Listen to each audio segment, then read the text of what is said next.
pacing guide that I made,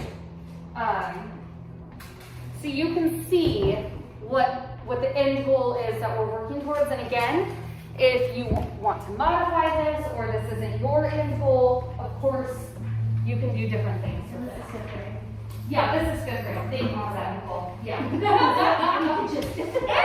Yeah, you can take this and change it how you want. And do what you But you'll see when I typed this up, I'm very visual. So everything I do is color coded, hence the color pens, and you're going to see a lot of this is color based. So I had a different color for each of my major focuses in the classroom, and then once I did all the work that I'm about to walk you through, I color coded it on my calendar. That way when I got to November, I could see, am I on track to finish math in time for SBAC at the end of the year, or am I behind? I was never ahead. That is the dream, but it never works. And every year you're gonna get better and better at this as well. So, to go through a little bit of the steps, I'm going to pass out some work forms, some work organizers. Here you go. And when I created this workshop, my vision was to have all of the Eureka units printed out for you and the science units, but A, I don't really know how to access that right now because I'm still learning how to get on Clever, and B, it was too much to get all the grade levels. That's why I asked you to bring your computers. But step number one is to get a new marker. So step number one is to plot out your weeks. And I have already done that for you on these worksheets. So the top is what your worksheet could look like when you are done with it. The worksheets underneath have already been blocked out to the Salinas Elementary calendar for the year. You're welcome. This took me forever. So in August, you can see we started on a Wednesday and we're ending on a Tuesday. And then September, we're starting on a Wednesday, and ending. And I blocked out the holidays and the vacations. So this gives you a very visual representation of exactly how many days you have to teach students this year. And it's not a lot when you get down to it. It goes by so fast. And when you start looking at the recommendations in these units, they recommend so much time for these units, and we just don't have that time, especially when we start testing. I mean, I always try to push it off until May to give myself as much teaching time as possible, but I don't know how it goes here. They may have us start in April with testing. So we're gonna have to take a look at even that. But right now, maybe like May 1st, we'll just consider May 1st the start of the testing season, and I'll try to hold it off as long as possible. So what I always did is I counted up how many units I had in science, let's say. And then I count out how many days I have, and I just do the division. And if you know Eureka really well, you may know there are some modules that take longer than other modules. Just even looking at the thickness of the teacher's editions could clue you in on that. So you may want to give some modules more days than others. But there's a key down here. And so the goal is unit 1, pick a color, and then just start coloring in the days for that unit. And so then that is how you fit in all your units before you have to test. And then you have it for history or social studies, ELA reading, ELA writing, because those are two very different things, and then math. I gave you morning meetings because even topics for morning meetings, sometimes I put down on my pacing guide, and then just other. So I love to do Talk Like a Pirate Day on September 19th. That was always a huge thing in my classroom. I dressed as a pirate. All day was pirate games. We had colored bandanas, and the kids did contests and stuff. Or Dia de los Muertos. That was a huge thing in my classroom. 2 days of just mentor text. So I knew I needed to block those days off in my pacing guide. I wasn't going to be doing Eureka on those days because I was doing other things. So I gave you an extra sheet here, and you can make as many copies of this as you have other activities for them. So we've plotted out our weeks on here, and then the second step is to, I'm going to put evenly divide units, but we're going to use the equity, not equality definition of evenly. So however many days that unit deserves or needs, you give it to them. You may not give every math unit exactly the same amount of days. So once you have plotted out your units on here, then you get to transfer them to your calendar.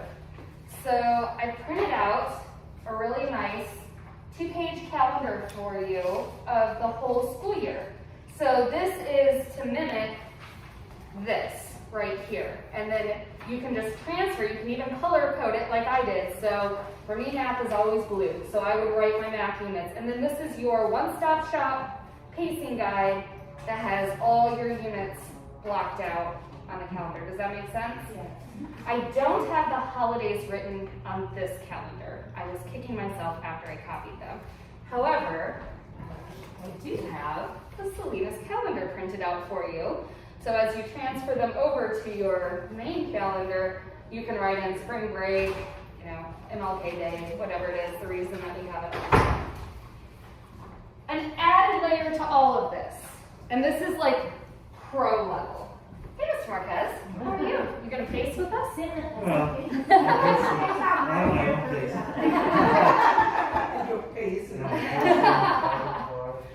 So pro level is using Common Core standards with all of this. So for me, I'm a standards-based teacher, not a units-based teacher necessarily. So in 5th grade, I always do place value first. And I know not every math program does it in that order. So I would pace by Common Core standard and then fit my units into that. If you decide to do units, which is the easiest and most common way to do it, and probably the most district approved, you can check off your standards just to double check that the units you're teaching cover all of the standards. I would assume that benchmark covers all the standards, but there may be, you know, 1 or 2 that you really want to pound in. So I have checklists for your grade level of every single math and ELA standard as well. And then lastly, if there are special days, like I said, I always do Talk Like Pirate Day, September 19th. This is just a little cheat sheet that you can use every single year that you can put those special dates on. And then next year, if you come to the pacing guide workshop or you decide to do it on your own, you can pull out your special dates at a glance and you know that these go on your pacing guide. It's just a nice organizer to keep that information on. So that was a lot of information, but does it make some logical sense dividing the units up, then transferring them to the main calendar? If you try to do that main calendar first, your head's going to explode. And I didn't know about this great graphic organizer when I did the calendar, so I used to use the calendar. But I think this is so handy to see the entire year at once. So your job today is to, I think we have a lot of 5th grade, but some of the other grades, 3rd grade, we have quite a few 3rd grades too, is to hop on your computer, start taking a look at how many benchmark units do you have, how many, if you're piloting science, that's going to be different than if you're using old science, blocking it out and then transferring it to that main calendar. And this is totally for your use. You're not giving me anything afterwards, so if you don't finish it, if you just do like a skeleton, it's all you. Yeah. Are there any questions about the materials or anything? Okay, great. So I have some colorful pins for you here. I went to go print the stickers, and then I realized that they're huge, and our boxes on our calendar are very big, so if you put a President's Day sticker on there, it was going to take up like the entire box, and then you could even put any of the stuff in there in the box. So I nixed the sticker idea, even though I really wanted it to happen. But I'll go ahead and pass these other resources out to you, and you guys can just work. You might want to spread out a little bit if you want some more room for your papers, but it's up to you. We have both blanks of table. Hi, Miss Marlon, how are you? No, that's okay, come on in. Excuse me, sorry. Come on in. I'm just going to finish writing up here. So after you evenly divide the units, you are going to transfer them to the calendar. Awesome. Yeah, this part. As I said, I've never taught fifth grade here. Yeah. And I am noticing that there is so much of the basics that they would have to know in order for me to follow that kind of pacing guide is Yeah. not there. Yeah, So first of all, I don't have the experience from years before Sure. to know where their downfalls are. Mhm. And how do we build that in? Yeah, that's a great question. So what I would do is pace out the units as they're in Eureka. And then one of the workshops that I want to have, and I was going to do sub-binders next week, but maybe this is a better one to do next week. How to go back and plan for intervention groups. So how do we stack standards? So let's say you're teaching double digit multiplication, okay? And your students are like, I don't even know my single digit multiplication. How do you roll it back to that single digit multiplication and look at the standards that came before that double digit multiplication? So for right now, But it's hey, more the time. Where do I get that time from? you do it